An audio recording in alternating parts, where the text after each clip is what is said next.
সন্ধ্যায় যে ঘটনাটা ঘটলো আমরা দেখলাম সন্ধ্যা 7টার দিকে বাংলাদেশ আজাদ পার্টি তারা পুশিন এবং আধিপত্যবাদের বিরুদ্ধে ভারতীয় দূতাবাস অভিমুখে যাত্রা করেছিল এবং পরবর্তীতে ব্যারিকেড ভাঙার উদ্যোগে নেওয়ার সময় পুলিশ বাধা দেয় এবং তখন পরিস্থিতি নিয়ন্ত্রণে চলে আসে। ভারতের স্বরাষ্ট্রমন্ত্রী অমিত শাহর কুশপুতলিকা দাহ করার পর তারা সড়ক ত্যাগ করে। মূলত ভারতীয় দূতাবাসের দিকে অগ্রসর হওয়ার সময় গুলশান এক গোল চত্বরে পুলিশ এই মিছিলের গতি রোধ করে। প্রথমত আধিপত্যবাদ বিরোধী অবস্থান এই সরকারের আছে। এই সরকার কখনোই বলে না, এই সরকার না, প্রত্যেকটা মানুষের বাংলাদেশে আছে এবং প্রভু থাকবে না, সবার সাথে সুসম্পর্ক থাকবে ন্যায্যতার ভিত্তিতে এবং বাংলাদেশ সবার আগে থাকবে। এই তো আমরা চেষ্টা করছি মহাপরিচালক পর্যায়ে সীমান্ত রক্ষীদের সেখানে মিটিং হচ্ছে নয়াদিল্লিতে একটা সলিউশনের জন্য। পুশিন ইস্যুটা নিয়ে কূটনৈতিকভাবে মুভমেন্ট চলছে। এর মাঝখানে আসলে দূতাবাস অভিমুখে যাত্রা, কুশপুতলিকা পোড়ানো আলোচনাগুলো আসলে জটিল করে তুলবে কিনা। এই পার্টির নাম কি বললেন? না, আজাদ পার্টি। আমি দুর্ভাগ্য, আমি সরি, আমি বলে রাখি আজাদ পার্টি। সভাপতি হচ্ছে সাবেক লেফটেন্যান্ট কর্নেল হাসিনুর রহমান। জি, তারা করেছে, এসব প্রোটেস্ট করার অধিকার সবারই আছে, কিন্তু আমরা যেন কি বলে এক্সট্রিম পর্যায়ে না যাই, এটা আমাদের মাথায় রাখতে হবে। কারণ ভারত আগেই বলেছে, বাংলাদেশও বলেছে যে কেউ তো কেউ প্রতিবেশী চেঞ্জ করতে পারবে না, ভালো সম্পর্ক চায়। বাট এটি আমরা জানি যে আওয়ামী লীগের 15.5 বছর শাসন আমলে আওয়ামী লীগের সাথে এত সখ্যতা ছিল বাংলাদেশের সাধারণ মানুষ, এবং এত কিছু তারা বাংলাদেশ থেকে নিয়ে গেছে যে কারণে সাধারণ মানুষের একটা ক্ষোভ আছে। এবং এটি কিন্তু আপনি সীমান্তে দেখবেন, সীমান্তে যেখানে আমাদের বিজিবি যাচ্ছে, সঙ্গে কিন্তু বাংলাদেশের অনেক মানুষ যাচ্ছে। এটি কিন্তু আগে ঘটতো না, আগে এত মানে প্রতিবারই ঘটতো না যে সবসময় এরকম ঘটে। যদি রৌমারি যে মেজর জেনারেল ফজলুর রহমান একবার একটা অপারেশন চালিয়েছেন, নিশ্চয়ই আমাদের মনে আছে।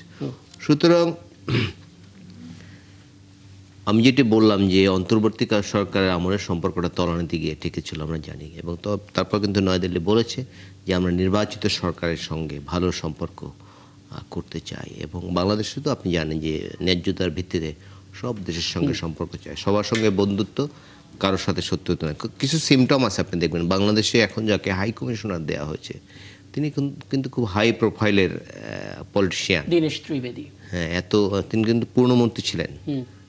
তো তাকে দিয়েছে, বিশেষ করে এবার হঠাৎ করে কেন, এবং এটা প্রথমবার এরকম একজন লোককে কেন দিলেন? কারণ ভারত এখন চায় পিপলস টু পিপলস রিলেশন। আগে তো ভারতের সম্পর্ক ছিল একটি রাজনৈতিক দলের সঙ্গে, আর কোনো মানুষের সম্পর্ক ছিল না। যারা আওয়ামী লীগ করেন বা আওয়ামী লীগের দলের সঙ্গে সম্পর্ক ছিল, সাধারণ মানুষের সঙ্গে সম্পর্ক ছিল না। এই কারণে ওনাকে দেওয়া হয়েছে যে এত পিপলস টু পিপলস যে কন্ট্যাক্টের কথা আমরা বলি, যে সম্পর্কের কথা বলি, এবং এটি কিন্তু টেকসই হয়, তাহলে এটি হল এখন এই জন্য বোধহয় তিনি সংখ্যার কথা বলেছেন, আমাদের দেশে এত জনসংখ্যা, আপনাদের এখানে এত, দুটো মিললে একটা বড় শক্তি হবে এরকম। জি, সেটি শক্তি হবে। তিনি আরও বলতে পারতেন যে পুরো সাউথ এশিয়া যারা সার্ক একটি সংগঠন আছে, যে শহীদ রাষ্ট্রপতি জিয়া রহমানের যেটির উদ্যোগ নিয়েছিলেন, সার্কের মধ্যে তো 240 কোটি, 20 কোটি না 40 কোটি, আমি ফিগারটা ভুলে গেছি, মোর দ্যান 200 crore।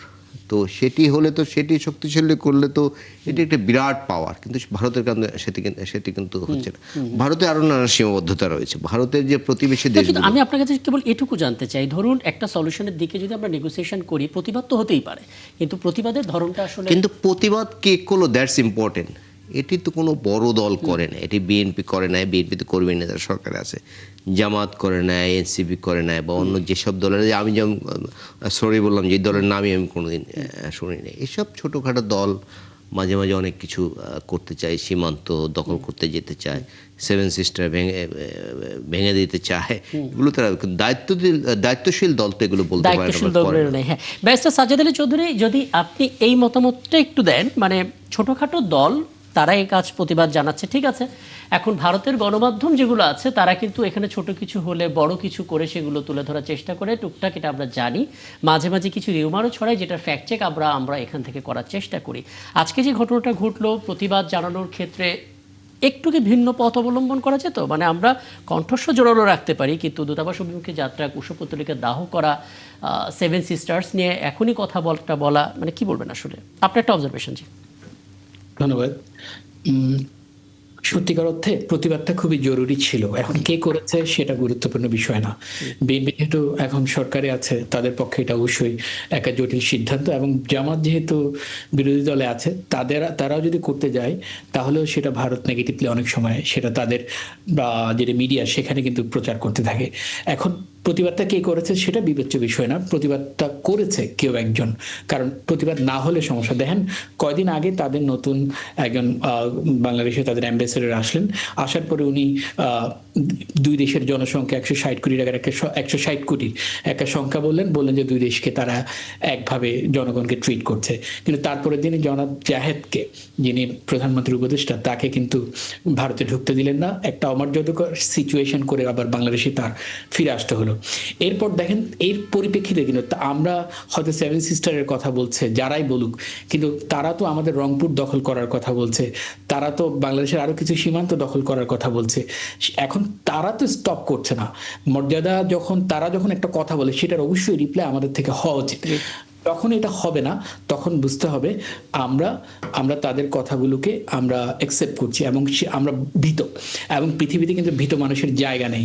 এবং সবচেয়ে বড় কথা হচ্ছে বাংলাদেশ কিন্তু একটা স্বাধীন সার্বভৌম দেশ।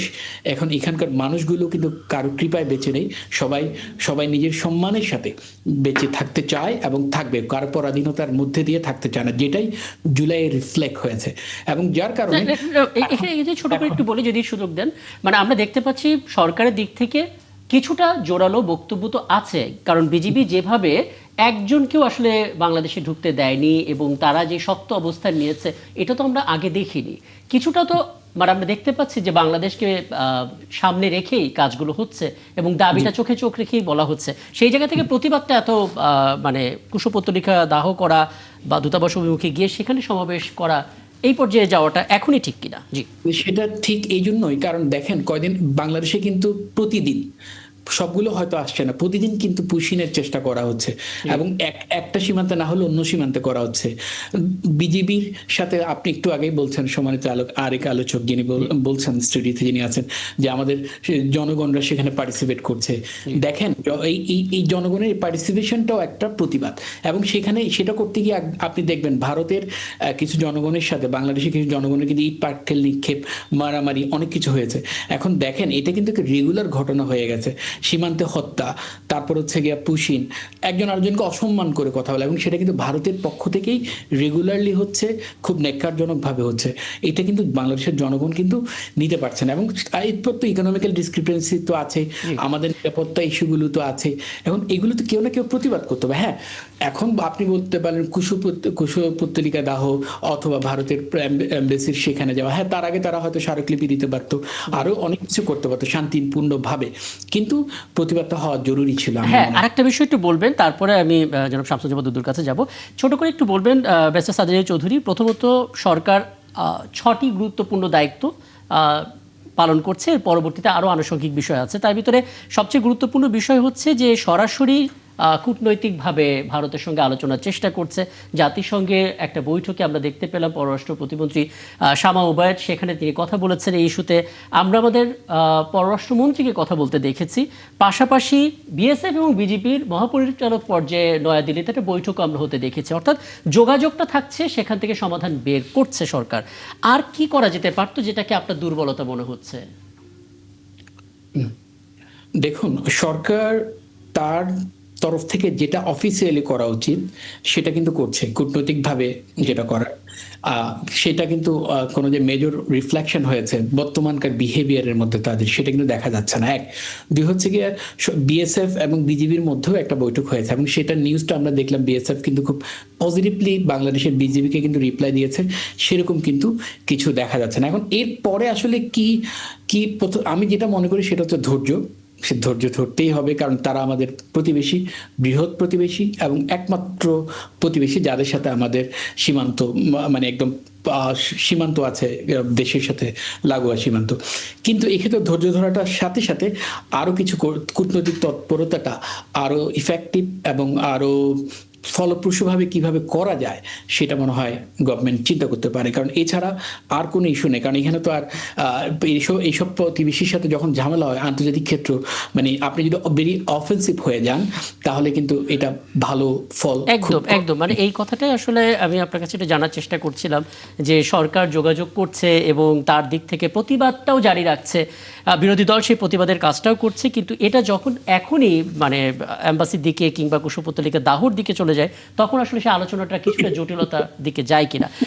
জনাব শামসুজ্জামান দুদু, আপনার একটা মতামত চাই। আপনি দেখতে পাচ্ছেন সরকারের দিক থেকে কি উদ্যোগ নেওয়া হচ্ছে পুশিন ইস্যুতে, এবং স্টেট বলে দেওয়া হচ্ছে সবার আগে বাংলাদেশ, তার মানে আধিপত্যবাদ বিরোধী অবস্থান সরকার স্পষ্ট করেছে। তাহলে আসলে দুর্বলতা কোথায় দেখেন যে কারণে আসলে এরকম মিছিল করতে হবে, মশাল মিছিল বা প্রতিবাদ? জি,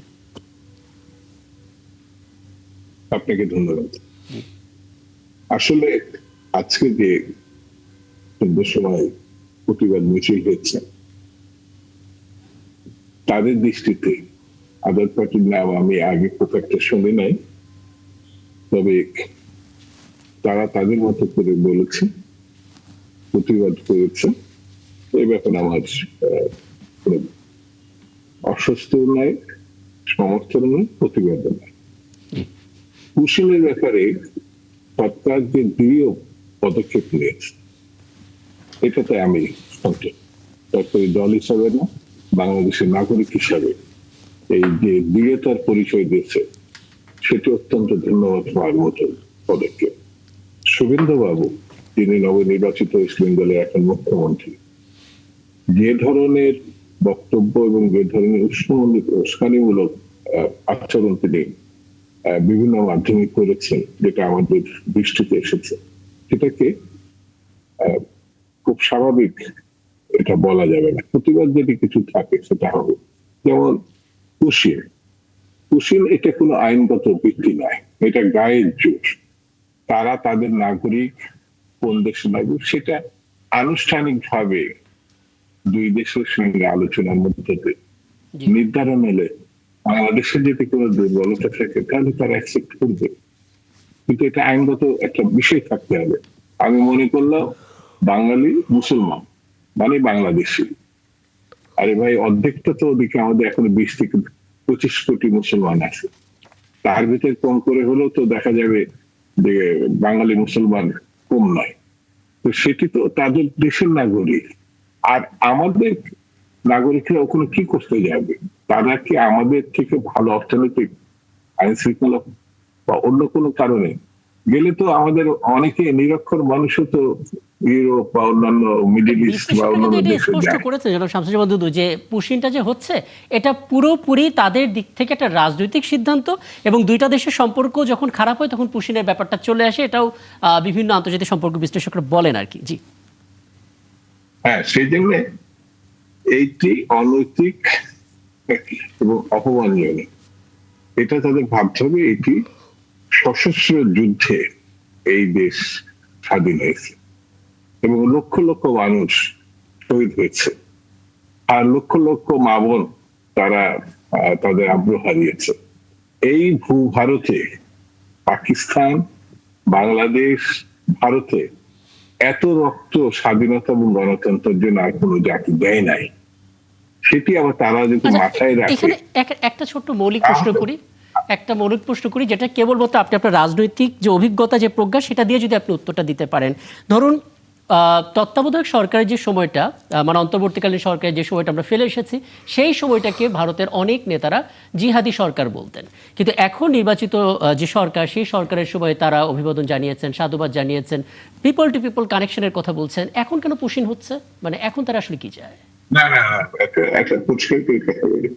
ওই দেশে আগে ওয়েস্ট বেঙ্গলটা ধরেন হিন্দুত্ববাদী কোনো সংগঠন ওখানে সরকার গড়েনি, যেখানে বামফ্রন্ট ছিল, মমতা ব্যানার্জির সরকার ছিল, তারা মানে হিন্দুত্ব গোড়ামি এটা ছিল না। সারা ভারতবর্ষ শাসন করছে ধরেন বিজেপি।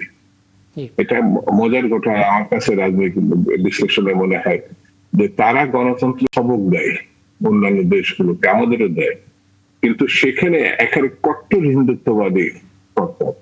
সেখানে কিন্তু এমন না যে কোনো গণতান্ত্রিক সরকার, যদি কংগ্রেস থাকতো বা অন্য কোনো সরকার থাকতো তাহলে একটা কথা, বাংলাদেশে কিন্তু 56 বছর সময়ের মধ্যে কট্টর এককভাবে কোনো সাম্প্রদায়িক দল রাষ্ট্র ক্ষমতায় আসেনি, কিন্তু এখন ইন্ডিয়াতে আছে। যেটা বাকি ছিল ওই জন্য সেটা আছে। আমার এখানে একটু স্পষ্ট করে কথা বলি, তাদের রাজনৈতিক অর্থনৈতিক যে ব্যর্থতা ওই সরকারের, সেটা কি মানে আড়াল করার জন্য আমার মনে হয় যে এই কুশিনের ঘটনা দিয়ে তারা অন্যদিকে ওয়েস্ট বেঙ্গলে বা ভারতবর্ষের মানুষকে অন্যদিকে দৃষ্টি নিয়ে দৃষ্টি নিয়ে যাচ্ছে। নিতে যাচ্ছে। তবে একদম একদম খুবই ভারতের, আমি একটা শেষ করি, ভারতের অনেক প্রতিবেশী, বৃহৎ প্রতিবেশী, আমাদের একক প্রতিবেশী, যদি কোনো মানে সমস্যা থাকে ওরা অনেকবার বলেছে বাংলাদেশের নির্বাচিত সরকারের সঙ্গে তারা সমস্যার সমাধান করতে চায়। এখন একটা নির্বাচিত সরকার, এই সরকারের সঙ্গে কোনো সমস্যা, সীমান্তে আমাদের অনেক মানুষকে মেরে ফেলা হয়, অনেক সমস্যা আছে, সেগুলো নিয়ে আলোচনা হতে পারে এবং অন্যান্য অর্থনৈতিক বিষয় বা অন্যান্য বিষয় নিয়ে আলোচনা হতে পারে। আমি